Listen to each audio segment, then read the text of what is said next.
Does anybody have any oxygen for the lady? Want to get a canister to help you. Well, a hearty shalom to you, Jeffrey Seif here, and the lady tooting my horn is Barri Seif, your my wife. Listen, I'll say a word so you can catch your breath.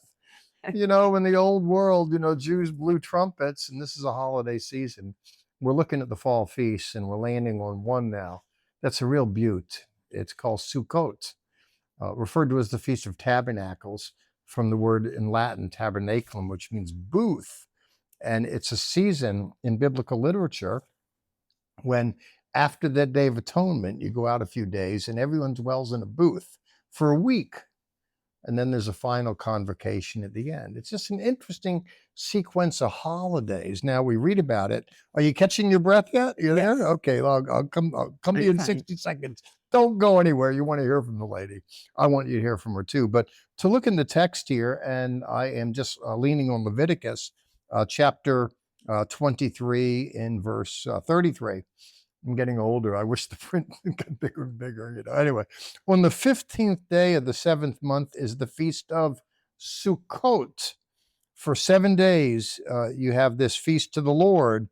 And then he goes on to describe down in verse 40 about getting certain branches and what have you. Talk to us about that. What do you know? Well, it occurs the beginning, the night on a full moon. So, and I call it the Great Camping Out Feast, because a lot of people go on vacation and they actually camp out.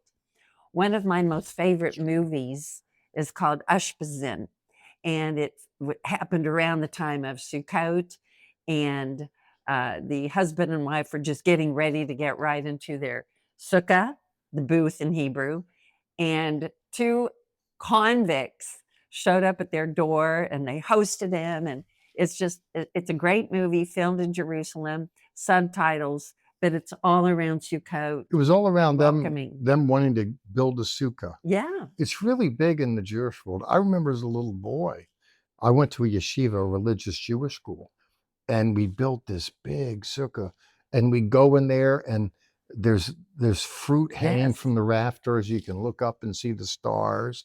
It's a little chilly in there. Jews were beckoned to dwell in booths. And it's interesting too. You can be a religious Jew who's a multimillionaire. You live in a beautiful home and you're in the fall's coming now, but you're going to go build some rickety structure and you're going to spend a week in it a year. It's designed to cause us to remember once upon a time we were pilgrims. We were in a bad way and we dwelt in tents as we wandered around the wilderness. But for the grace of God, here we are now. But it's a time to go back and remember, isn't it? Yes, I remember being at the synagogue, and of course the see-through lattice roof with the hanging fruit. And when you're a young person, you look upon the rabbi as high and esteemed and lofty. And yet they're in the sukkah and they're having fun and they're singing and the hanging fruit.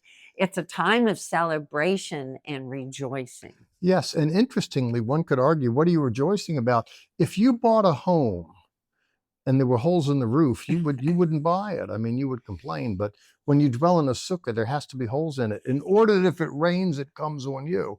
It kind of harks to the precariousness of it all. Once upon a time, in life, listen, I'm 70 now. You're a whole lot younger.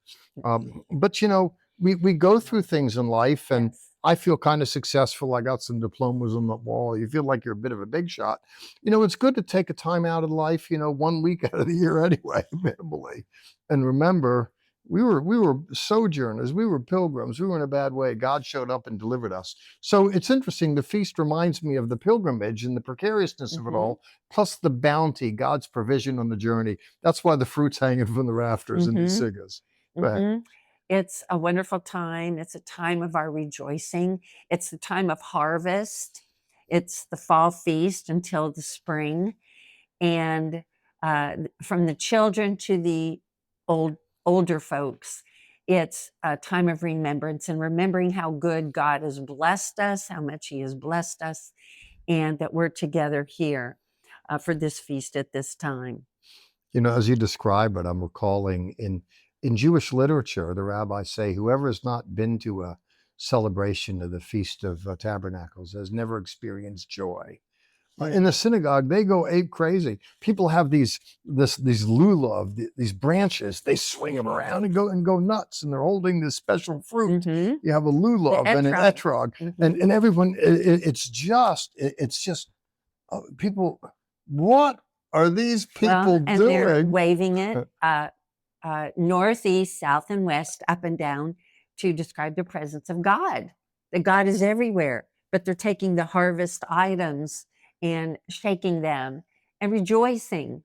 And that's what it's all about. Yeah, and those harvest items mean something to you if you're in the harvesting business. Yes. You know, a lot of us are urbanites, you know, but you're living in rural America, you're a farmer, and you've been seeking God for the better part of this month now, you know, to be right with him and for his blessings. And the earth is going to die. I mean, it's fall, winter's coming, it's going to get cold, everything's going to stop growing. You want God to show up later in the year when when the spring comes, for those waters to come and bring life again. And so you're just really remembering God as your sustainer, provider. That's a good lesson, isn't it? It's a wonderful time of the year. And I like it in America because we'll celebrate that the tail end in Israel. And then we come back here, and about a month later is Thanksgiving. Yep. Well, listen, we're going to pull out of this episode, but I'm going to want to do an appendage to this. It's a Tabernacles. We'll do it in the next video clip. So come back again. You all come back now here. And what I want to do is not just look at the feast generally, but the last day specifically. And I want to take us to the Newer Testament and see what Jesus was all about on that last day of the Feast of Tabernacles, because I believe that he has a word for me and we and you.